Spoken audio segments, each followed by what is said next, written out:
السلام علیکم ناظرین، تمار ٹاک میں خوش آمدید۔ اور آج تمار حاضر ہیں ایک نئی ویڈیو کے ساتھ۔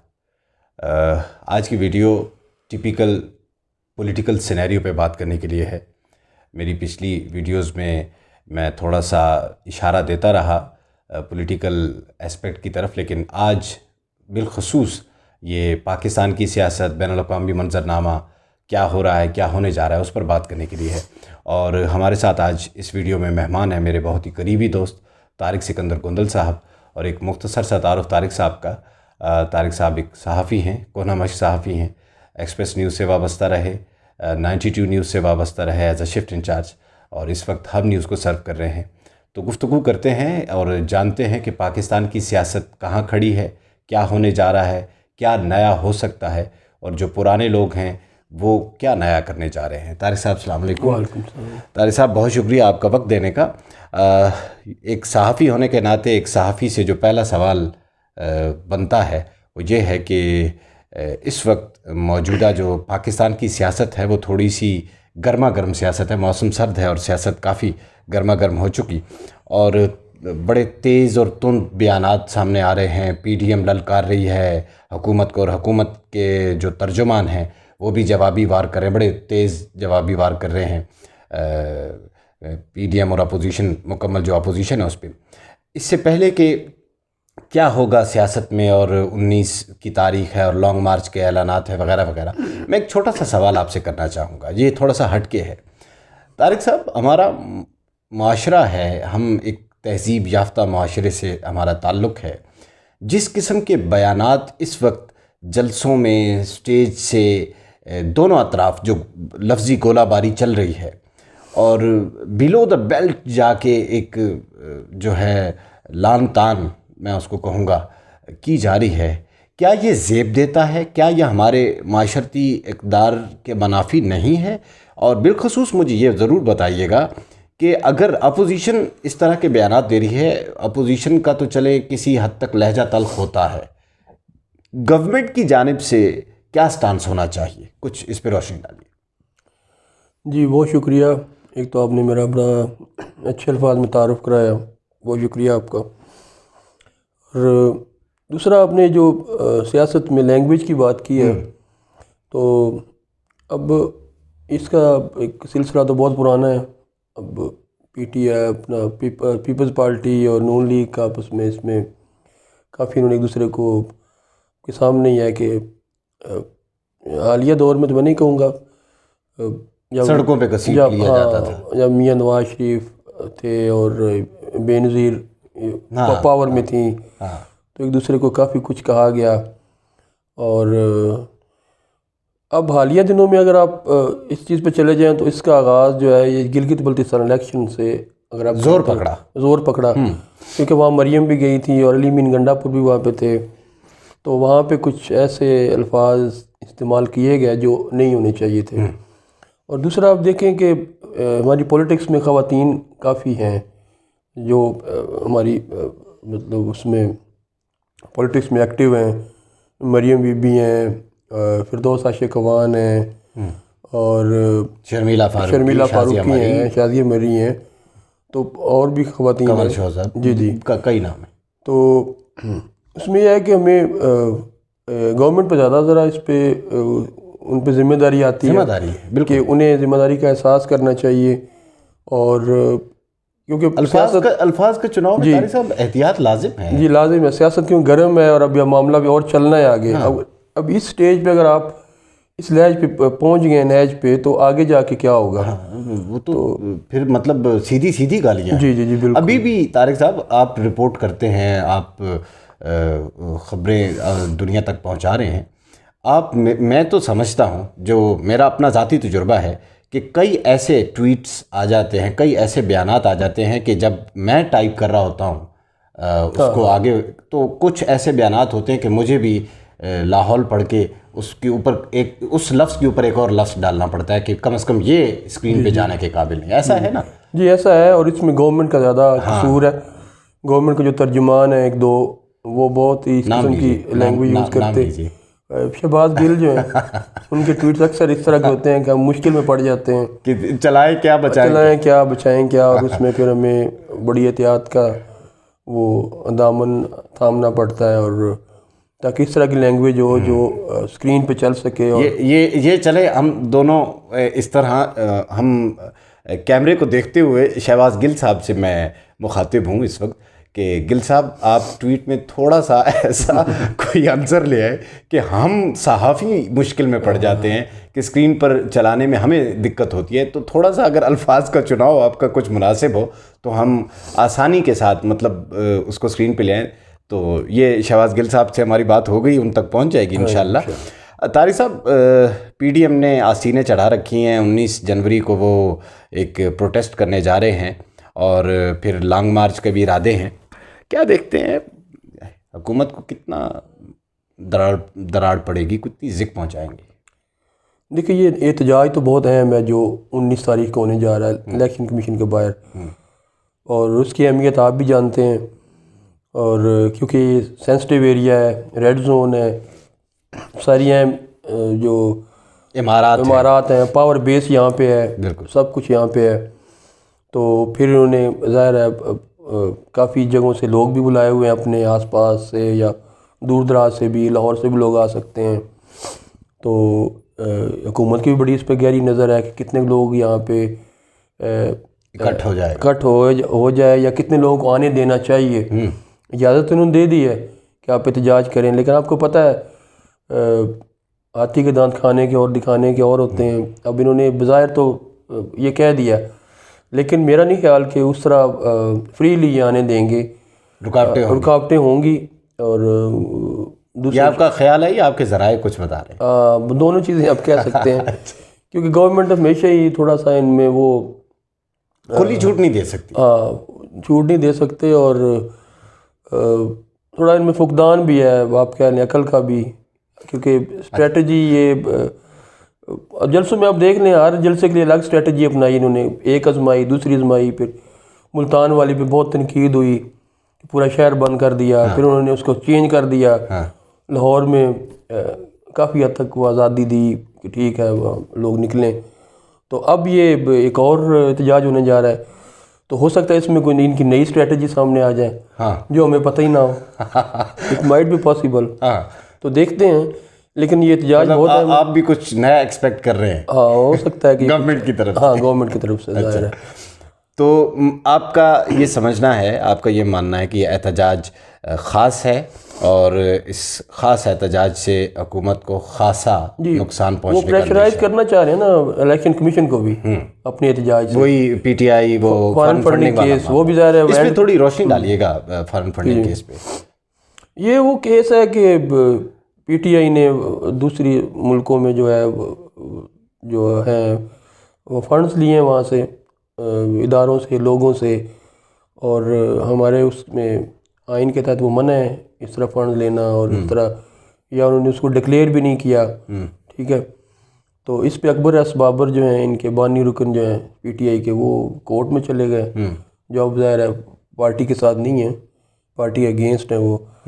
تو ان کا کیس ہے، یہ 3-3.5 سال سے چل رہا ہے، اور اس میں پی ٹی آئی پہلے جواب بھی داخل نہیں کر رہی تھی. بڑا انہوں نے اس میں لیتھ و لال سے کام لیا، اور اب بالآخر انہوں نے جواب دیا ہے، اس میں جمع کروایا ہے، اور اس میں یہی کہا ہے کہ جی فنڈز تو لیے ہیں ہم نے بیرون ممالک سے، لیکن وہ ہم نے نہیں لیے، ہمارے ایجنٹس نے لیے ہیں.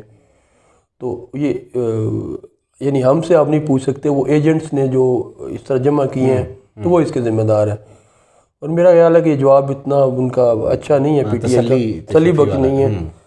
اور اس پہ مجھے لگ رہا ہے کہ الیکشن کمیشن جو ہے پی ٹی آئی کے اگینسٹ جا سکتی ہے، کوئی بڑا فیصلہ نہ آ جائے. یہ بریکنگ نیوز ہے ناظرین، یہ بریکنگ نیوز ہے. الیکشن کمیشن کوئی بھی بڑا فیصلہ اور جو پی ٹی آئی کے حق میں نہیں ہوگا فیصلہ دے سکتی ہے. یہ طارق سکندر گوندل صاحب کی طرف سے میں اس کو ایک اینکر کے طور پر آپ تک یہ پہنچا رہا ہوں، یہ بریکنگ نیوز. طارق صاحب، اس وقت سیاسی منظرنامے پہ 3 نام بڑے افق پہ چمک رہے ہیں: مولانا فضل الرحمان صاحب، مریم نواز صاحبہ، اور بلاول بھٹو زرداری صاحب. پہلے تو مجھے بلاول بھٹو زرداری صاحب کے بارے میں تھوڑا سا آپ سے جاننا ہے. اور یہ بتائیے بلاول بھٹو زرداری آج سے 10 سال پہلے کا بلاول اور آج کا بلاول کیا فرق دیکھتے ہیں آپ؟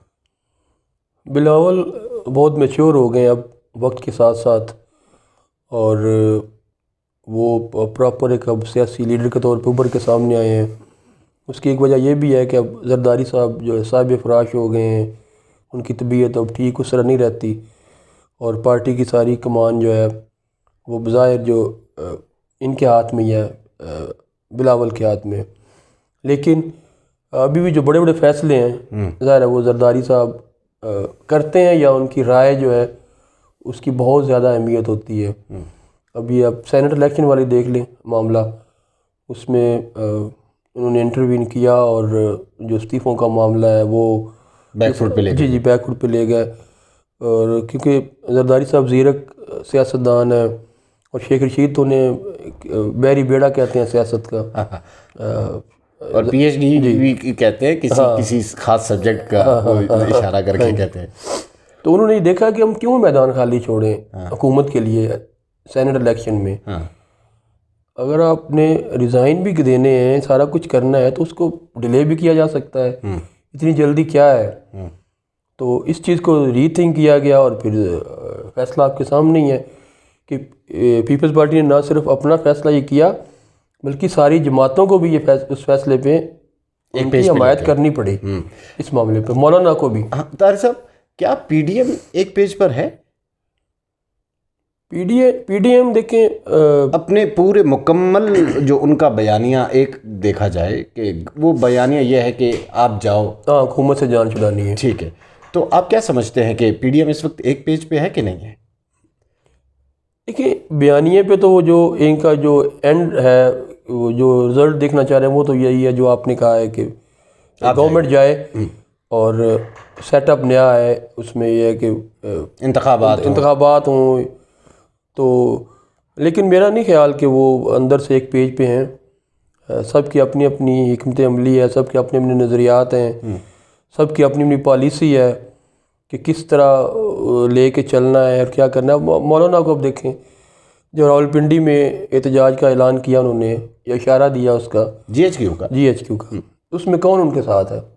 مولانا صاحب خود ہی ہوں گے۔ ہاں وہی نا، چائے پینی ہے نا، چائے بھی نہیں ہے، تو پیزا بھی کہتے ہیں، میں پیزا۔ اچھا نہیں، وہ یہ دیکھیں، یہ مولانا فضل الرحمان کا جو حصے مزہ ہے اس کی تعریف آپ بھی کریں گے، اور میں تو مجبور ہوں کہ جب چائے کی آفر ہوئی تو انہوں نے کہا کہ نہیں، چائے والی بات نہیں ہے، ہم جو ہے پیزا بھی کھائیں گے۔ اچھا، مولانا بہت ایک عرصہ ہو گیا انہیں سیاست کرتے ہوئے، زیرک زرداری صاحب ہیں یا مولانا ہیں، تو آپ دونوں بڑے سیاستدان ہیں اس وقت ملک میں جو موجود ہیں۔ میاں نواز شریف تو یہاں پہ نہیں ہیں۔ آپ نے نام لیا تو سوال تو پھر آئے گا، کیا سمجھتے ہیں میاں صاحب کی واپسی کو کب اور کن حالات میں دیکھ رہے ہیں آپ؟ نہیں، میرا نہیں خیال کہ میاں صاحب ابھی واپس آئیں گے۔ کب آئیں؟ ان حالات میں اس گورنمنٹ کے ہوتے ہوئے تو مجھے نہیں لگ رہا کہ وہ آئیں گے، وہ کسی مناسب وقت کے انتظار میں ہیں۔ ٹھیک ہے، یہ گورنمنٹ لا پائے گی؟ یہ بھی بڑا مشکل ہے ان کے لیے، کیونکہ ان کے بیانات بڑے تھکے ہوئے ہوتے ہیں اس تناظر میں کہ ڈار، شیخ صاحب کا بیان، آپ کو شیخ صاحب کا بیان بالکل کہ بڑا مشکل ہے لانا، ڈار کو ہم نہیں لا سکے اس طرح نا۔ جی اب انٹیریئر منسٹر آپ کا یہ کہہ رہا ہے، جس کی ذمہ داری ہے اس طرح کی چیزوں کو ٹیک اپ کرنا، اور اس پہ ابھی فواد چودھری نے کہا بھی ہے کل کہ انٹیریئر منسٹری کو یہ نہیں کہنا چاہیے کہ یہ بڑا مشکل ہے، انہیں تو اس کے لیے اقدامات کرنے چاہیے۔ تو یہ ہے کہ میاں صاحب کو واپس لانا، مجھے نہیں لگ رہا کہ نہ بھی واپس وہ آتے نظر آ رہے ہیں، اور نہ انہیں واپس لانے کی کوئی انٹینشن ہے۔ وہ انٹینشن ہوں بھی تو لا نہیں سکتے، بہت ایک پیچیدہ عمل ہے یو کے کا، جس سے وہ گزرنا پڑے گا گورنمنٹ کو، اور ہمارا ان سے معاہدہ بھی نہیں ہے تحویل مجرمان کا، تو یہ صورتحال آپ کے سامنے ہے۔ طارق صاحب، عالمی منظر نامے پہ ویسے تو اگر ہم دیکھیں، چین ہے ہمارے سامنے، ہمارا سی پیک ہے، رشیا کے معاملات ہیں، لیکن اس وقت جو عالمی منظر نامے پہ جو ایک خبر گرم ہے وہ ہے 20 جنوری۔ دیکھیں 19 جنوری پی ڈی ایم اور 20 جنوری جناب ڈونلڈ ٹرمپ صاحب کا خدا حافظ کہنا، خدا حافظ تو وہ کہہ چکے، اور بائیڈن صاحب کا تخت نشین ہونا۔ اب جو کیپٹل ہل والا معاملہ آپ کے سامنے ہے، کیا ہڑبونگ مچی سپر پاور میں، امریکہ کو امریکیوں سے خطرہ پڑ گیا، تو ایکشن ریپلے دیکھ رہے ہیں 20 جنوری کو، اور اگر دیکھ رہے ہیں تو کس طرح کا، اور اگر نہیں دیکھ رہے ہیں تو اس کا مطلب ہے کہ وہاں کے ادارے پھر اتنے مضبوط ہیں کہ وہ دوبارہ اس طرح کی چیز کو ہونے نہ دیں؟ دیکھیں یہ تو ان کی اپنی اب سپر پاور ہے، اس کی وہ سٹیک پہ لگ گیا، اس کی اپنی ایک کیا آپ کہہ سکتے ہیں اس کو، چودراہٹ جس کہہ لیں، یا وہ کس چیز کی سپر پاور ہے؟ اگر وہ ایک بار واقعہ ایک ہو چکا ہے اور اگر وہ واقعہ دوبارہ ریپیٹ ہوتا ہے ودن ڈیز، کچھ دن پہلے یہ ہوا اور اس پہ یہ دوبارہ ہوتا ہے، تو مجھے نہیں لگ رہا کہ اس طرح کا کوئی بڑا واقعہ ہوگا جس طرح کیپٹل ہل میں ہوا ہے۔ ہاں احتجاج کہیں ہو سکتا ہے، چھوٹا امریکہ بہت بڑا ہے، کہیں بھی احتجاج ہو سکتا ہے، کسی ریاست میں، واشنگٹن میں بھی ہو سکتا ہے، ٹھیک، کہیں اور بھی ہو سکتا ہے، لیکن جو حلف والا پورا ایریا ہے، جو اب وہ کہہ لیں کہ وہاں بڑا مشکل ہے کہ اس کے لیے کچھ اس طرح اب ہوگا، اور بڑی وہ تیاری بھی بڑی کافی کر رہے ہیں، چھوٹی بہت زیادہ۔ آپ کی نظر میں چودھری بچے رہیں گے؟ ہاں جی، ان کا اور اگر چودھری نہ بچے تو پھر وہ چودھری نہیں رہیں گے، ان کی عزت کا سوال ہے نا، ہاں وہ چودھری نہیں رہیں گے۔ ہاں جی، لیکن پاکستان کے لیے اچھا ہے، یہ میں ضمناً اس میں ذکر کرنا چاہوں گا کہ جو بائیڈن کا آنا اچھا مسئلہ کشمیر کے لیے اچھا مجھے لگ رہا ہے، کیونکہ ڈیموکریٹس جب بھی آتے ہیں، کیونکہ ان کا وہ انسانی حقوق پہ بڑا زور دیتے ہیں یہ، ٹھیک ہے، اور وائلیٹ ہو رہی انسانی حقوق کشمیر میں بہت زیادہ، تو ڈونلڈ ٹرمپ صاحب نے پہلے جو بائیڈن نے پہلے کشمیر پہ بولے بھی ہیں، یہ اپنی کیمپین کے دوران بھی بولے ہیں، تو اب ظاہر ہے جب گورنمنٹ میں یہ پاور میں آتے ہیں تو انہیں اس حوالے سے کوئی عملی کام نہ بھی کریں تو انہیں کم از کم بیانات کی حد تک تو کشمیر کا معاملہ اٹھانا پڑے گا۔ ناظرین، میں شکر گزار ہوں طارق صاحب کا کہ انہوں نے مجھے اپنا قیمتی وقت دیا اور اس قدر خوبصورت تبصرہ اور تجزیہ مجھے اور آپ کو سننے کو ملا۔ طارق صاحب انشاءاللہ پھر زندگی باقی ملاقات باقی، پھر کبھی کسی نئی کوئی اگر خبر ہوئی تو آپ کو زحمت دوبارہ دوں گا، اور ناظرین پھر کسی نئی ویڈیو کے ساتھ کسی نئے انداز سے تمہار دوبارہ آپ کے پاس آئے گا، تب تک کے لیے شکریہ۔